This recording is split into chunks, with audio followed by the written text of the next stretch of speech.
Nandar memberi jawaban. Aduh. Oke, baik, waktu saya Nandar ya. Baik. Ya, silakan. Yang penting santun-santun aja. Kalau santun-santun kita tanggapi. Gini, Nandar, tadi itu yang saya tanyakan dari awal apa? Tunjukkan satu keturunan Ismail yang jadi nabi. Kamu malah lari di dalam Al-Quran. Kamu malah lari ke Bible. Apa kamu sudah tidak pede lagi dengan Quranmu? Apa kamu sudah tidak percaya lagi bahwa Quranmu ini adalah kitab yang menjelaskan? Tinggal sayalah di bawah kolong langit ini, di dunia pertiktokan ini yang percaya bahwa Al-Quran itu lengkap. Teman-teman sekalian, tunjukkan di dunia pertiktokan ini siapa yang percaya bahwa Al-Quran itu lengkap. Cuman Edis TV. Nandar, masa cuman saya yang percaya bahwa Al-Quran itu lengkap? Masa cuman saya yang percaya bahwa Al-Quran itu menjelaskan segala sesuatu? Kenapa tidak ada orang Islam yang percaya? Gimana sih Nandar ini? Kamu kok lari-lari ke Bible? Saya tanya dalam Al-Quran. Lagi pula, Nandar tadi bilang begini. Muhammad dalam hadis sahih menjelaskan, nama saya adalah juga Muhammad, Ahmad juga. Gini Nandar, saya kasih tahu kamu, saya kasih tahu. Kalau orang Islam, dia punya bilang, oh kami punya disiplin ilmu hadis. Kami harus tahu matannya. Kami harus tahu periwayatnya, sanadnya, begini. Jadi kami harus mengkritik apakah hadis itu doib, ma'udhu, atau bagaimana. Nandar, saya kasih tahu. Saya orang Kristen, saya orang di luar Islam. Saya kasih lagi tambahan satu. Untuk menentukan hadis itu akal-akalan atau palsu. Gini, hadis yang tidak punya asbabul wurud, yang tidak punya jalan cerita sehingga Muhammad tahu-tahu ngomong, nama saya juga adalah Ahmad. Saya pastikan palsu. Coba, apakah Muhammad seperti orang yang kesambet petir, tahu-tahu ngomong, nama saya juga adalah Ahmad. Apa dia kesambet petir, tahu-tahu ngomong begitu? Pasti tidak mungkin. Pasti ada asbabul wurudnya. Banyak orang Kristen nggak tahu itu apa asbabul wurud. Asbabul wurud itu gini, jalan cerita kenapa Muhammad kok ngomong gitu. Saya minta sama kamu pertanggungjawabkan. Ada angin apa, ada petir apa, ada badai apa, sehingga tahu-tahu Muhammad ngomong, nama saya juga adalah Ahmad. Ayo jelasin. Jelasin kowe Nandar. Jelasin. Karena kalau tidak ada asbabul wurudnya, saya pastikan itu akal-akalan orang Islam. Masa nggak ada angin, nggak ada petir, Muhammad tahu-tahu ngomong sendiri kesambet? Nggak mungkin.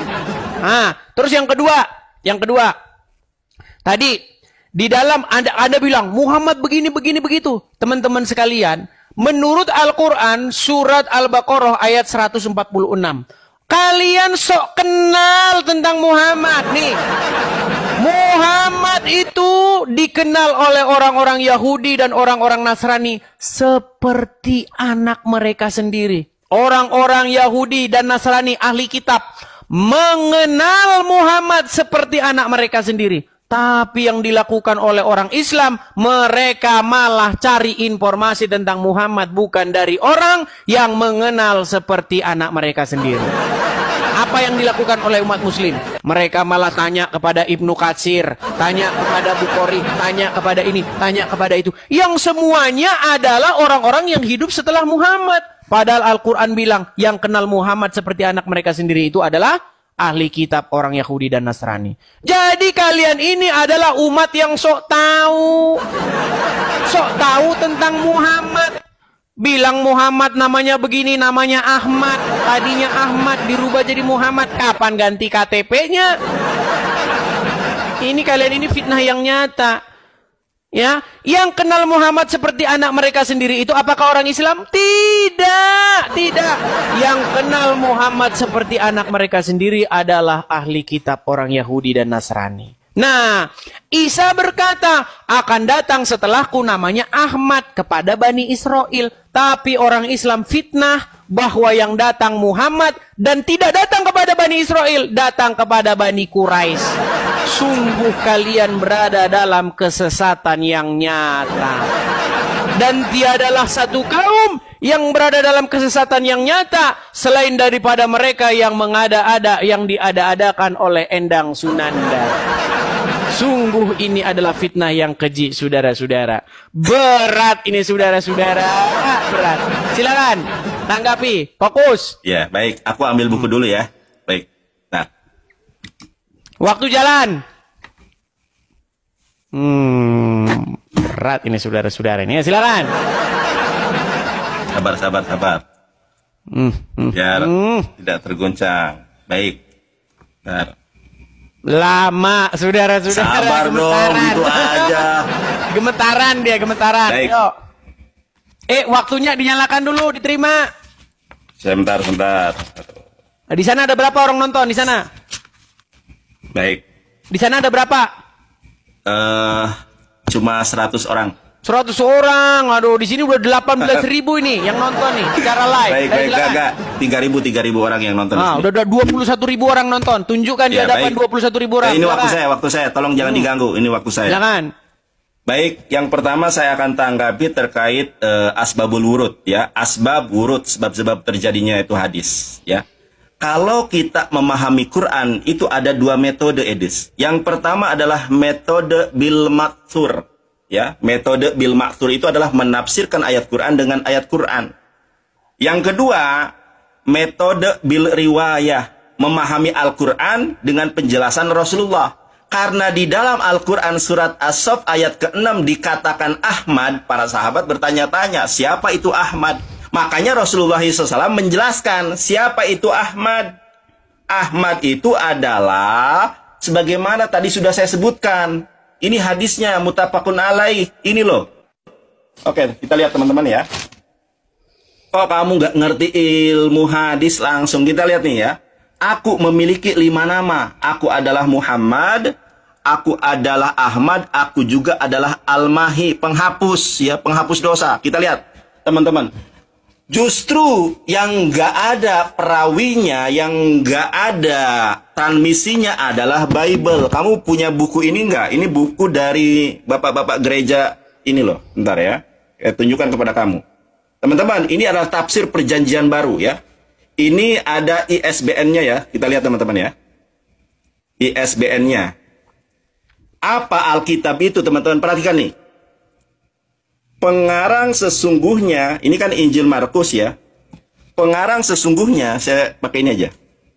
Pengarang sesungguhnya dari Injil ini seperti juga dengan pengarang ketiga Injil lainnya tidak kita ketahui. Inilah kitab suci yang penulisnya nggak diketahui siapa yang ngarang. Bagaimana track recordnya ngarang itu? Kalau Nabi Muhammad jelas, sebentar. Saya lagi menanggapi pernyataanmu kok fokus.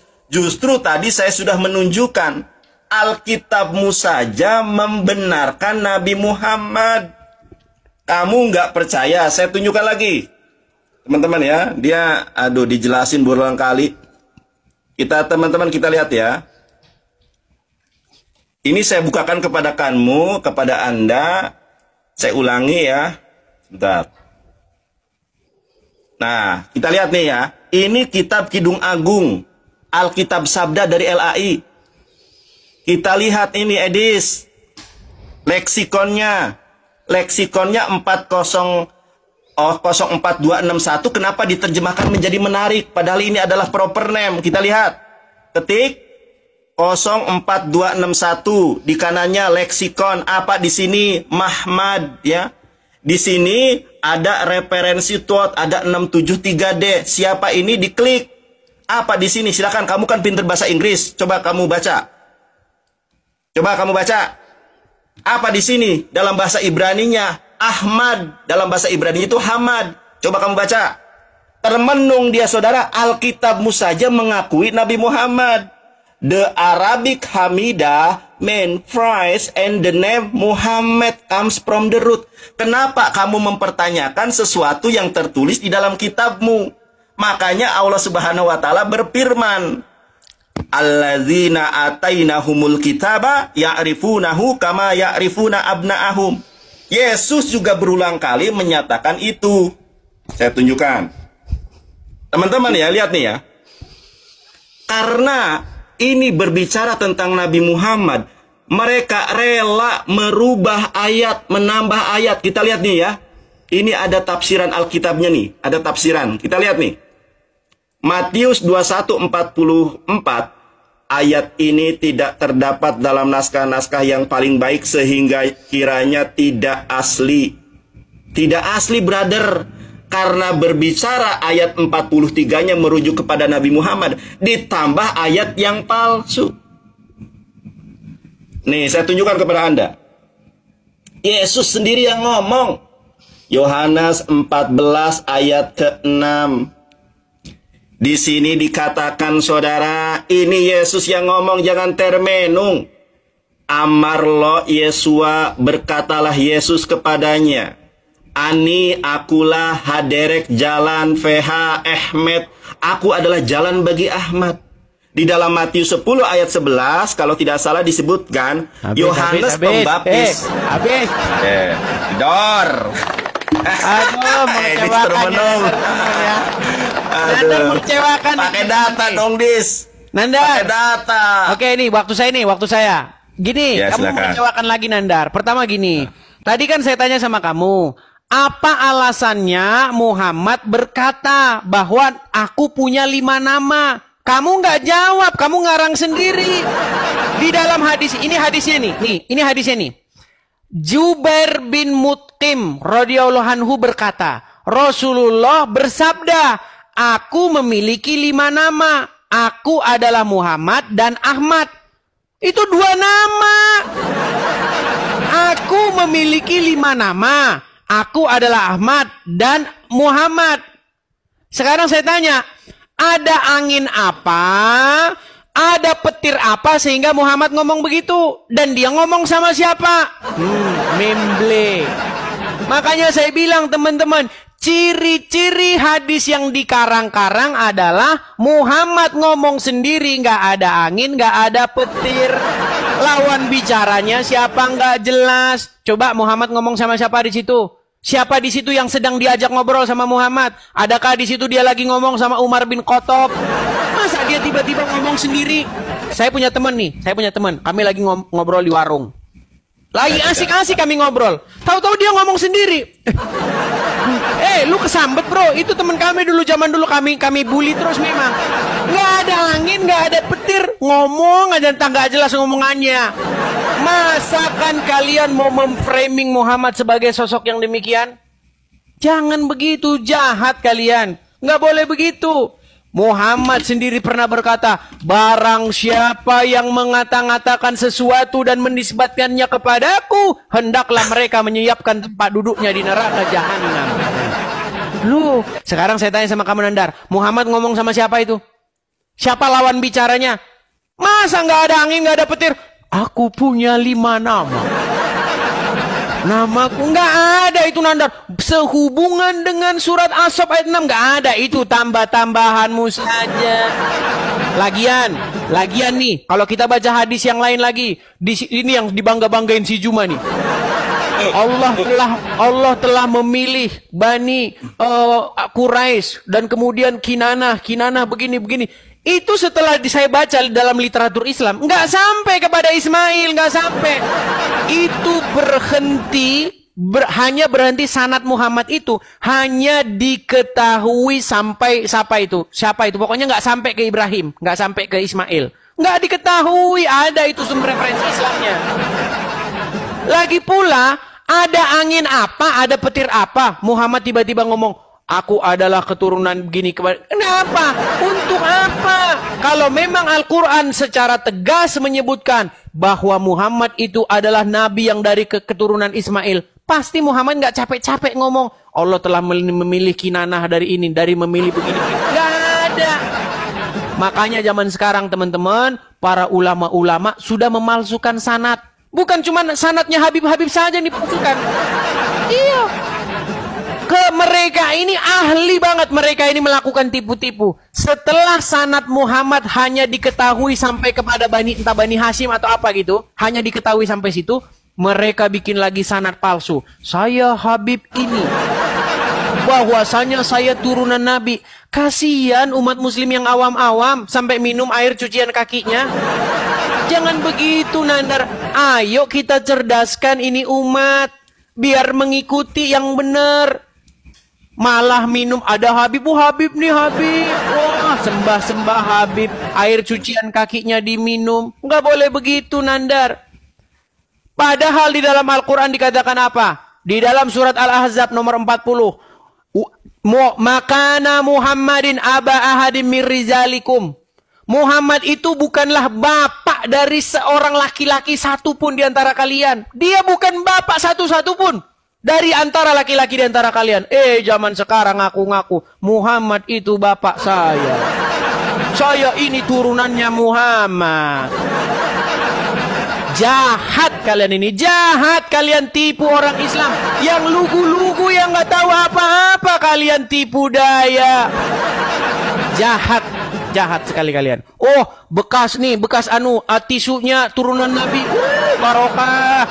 Bekas air minumnya cucu Nabi. Barokah. Jangan begitu, Nanda. Kasihan. Saya justru membela di sini orang-orang Islam yang awam supaya tidak kalian akali dan kalian tipu daya. Haleluya, haleluya, hosana, leben, alhamdulillah. Silakan. Oke, menang Edis, kalah Edis nih. Makasih teman.